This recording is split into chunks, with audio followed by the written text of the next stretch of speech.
आप में से कुछ लोगों ने ये न्यूज़ देख ली होगी, बट जिन्होंने नहीं देखी उनको मैं बता दूँ। इंस्पायर सिटी स्कीम जो है आपकी, वो स्क्रैप नहीं हुई है, ये बस रीडिज़ाइन की जा रही है अभी करंटली, इसी वजह से नोटिफ़िकेशन में डिले हो रहा। तो ये मुझे बहुत ही पॉज़िटिव न्यूज़ मिली और आप लोग बताना कमेंट में आपको कैसा लगा। ये आपका डीएसटी इंडिया ने पोस्ट किया है और ये ट्विटर पर है, एक्स जिसका अब नाम हो गया है। जब भी कुछ रीडिज़ाइन करते हैं तो उसमें कुछ चीज़ें हम अपनी तरफ से इंट्रोड्यूस करते हैं, कुछ ना कुछ नया लाते हैं, तो उसमें वाक़ई में चीज़ों में टाइम लगता है। इसलिए 2025 का आपका नोटिफ़िकेशन नहीं आया एंड होप सो मुझे लग रहा है कि 2026 में ये नोटिफ़िकेशन आएगा और जिसमें 2025 को भी शामिल किया जाएगा।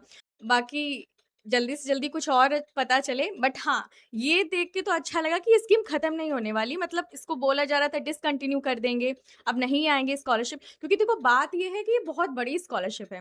तो ऐसे अगर अचानक बंद कर देते तो ये बहुत गलत बात थी ना। मान ली 2025, 2026 इनको तो देना ही चाहिए। अब इस क्योंकि इनके लिए ही ज़्यादा प्रॉब्लम है क्योंकि इनको तो बिल्कुल बिना बताए ही समझो आपने बंद कर दिया। अभी आगे आने वाले बैचेज़ को तब भी लग रहा होगा कि हाँ, इंस्पायर स्कॉलरशिप अब लगता है नहीं आया करेगी। तो आगे आने वाले बैचेस को ये बात पहले से ही पता लग रही बट अगर 2025 और 2026 के लिए बंद होती तो उन्हें तो कुछ पता ही नहीं था ना आपने बिना किसी नोटिस के बंद कर दिया तो ये बहुत गलत हो जाता उनके साथ। तो 2025 और 2026 के लिए तो नोटिफिकेशन आना ही चाहिए। अब आगे जो भी करें बाकी मुझे तो लग रहा है फिर से वैसे ही ये स्कीम कंटिन्यू हो जाएगी बट एक नए फॉर्म में होगी और एक नए तरीके से होगी जो कि मेरे हिसाब से ऐसा नहीं है कि कुछ ऐसे चेंजेस लेके आएंगे जो आपके लिए गलत होंगे। कुछ उसका रीडिज़ाइन कर रहे हैं, तो रीडिज़ाइन में ऑब्वियसली बड़ी स्कॉलरशिप है, तो हो सकता है ज़्यादा बच्चों को इंक्लूड करें या जो भी करेंगे आपको खुद ही पता चलेगा, ठीक है? तब तक सब लोग पढ़ाई करो और फालतू की बातों में मत लगा करो, र्यूमर्स में मत लगा करो। र्यूमर्स तो फैलाने वाले रहते हैं, उनको मज़ा आता है, आप परेशान होगे। एक बच्चा था, उसका कमेंट मैंने इसमें लगाया नहीं, वो मुझसे बोल रहा था कि आपने मुझे बताया नहीं, फॉर्म तो चले गए, जबकि फॉर्म आए ही नहीं है, आप लोगों को भी पता है। तो टेलीग्राम जॉइन कर लिया करो, वहाँ पर तो सब डिस्कस किया करते हैं, वहाँ से देख लिया करो। इतने टाइम से सब नेगेटिव न्यूज़ मिल रही थी, तो बहुत दिमाग खराब होता था। तो इस बारे में जब आप लोग पूछते भी थे, तो मेरे पास भी कोई ऐसा ख़ास आंसर होता नहीं था, क्योंकि बिना किसी ऑफ़िशियल अपडेट के ऐसे बोलना भी गलत है कि आएगी कि नहीं आएगी, कि आएगी ही। बट होता है ना कि अंदर से ऐसा लगता था कि आएगी तो ज़रूर, क्योंकि आप खुद सोचो, इतनी बड़ी स्कॉलरशिप ऐसे बिना किसी नोटिस के बंद करना, ये तो कोई बच्चों का गेम हुआ ना।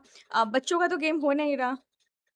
मेरा मतलब ये है कि कोई नॉर्मल लोग अगर 4 लोग बातें करते हैं आपस में, उनके बात की कोई वैल्यू नहीं होती, लेकिन गवर्नमेंट की बात की वैल्यू होती है। अगर वो कोई स्कीम लेके आ रहे हैं, इतने सालों से वो चल रही, तो उसे अचानक से बंद कर देना, तो ये हमारे और आपके जैसे लोगों की बात थोड़ी है, तो ये गवर्नमेंट की बात थी। तो बिल्कुल उन्होंने बहुत अच्छा किया and I am very thankful कि उन्होंने पहले से बता दिया। इतना ज़्यादा डिलेमा में थे स्टूडेंट्स, उनके लिए ये बहुत अच्छी न्यूज़ है और आई होप अब वो अच्छे से पढ़ पाएँगे और सब लोग अपनी पढ़ाई पर ध्यान दो। क्योंकि देखो जो लोग ये सोच के बैठे थे ना कि स्कॉलरशिप अब आएगी ही नहीं, तो उनका तो हो गया नुकसान, है ना? तो देखो ये क्या करते हैं and I pray to God कि सारी चीज़ें 2025 के सपोर्ट में ही जाएँ, उनके साथ ही जाएँ कि उनको कोई प्रॉब्लम ना हो क्योंकि सबसे ज़्यादा प्रॉब्लम उन्हीं को हुई है, उनका पूरा 1 ईयर चला गया। 2026 को तो तब भी थोड़ा-थोड़ा मतलब पहले से लग रहा होगा कि आएगी कि नहीं आएगी, तो उनको तब भी ये होगा कि जब पिछले साल की नहीं आई तो क्या पता इस बार आए ना, तो उनके पास चांस है कि वो दूसरे फॉर्म फिल कर देंगे। बट 2025 के लिए तो नोटिफ़िकेशन आना ही चाहिए and I am waiting for that. ठीक है? गुड नाइट एवरीवन, सब लोग अपना ध्यान रखना।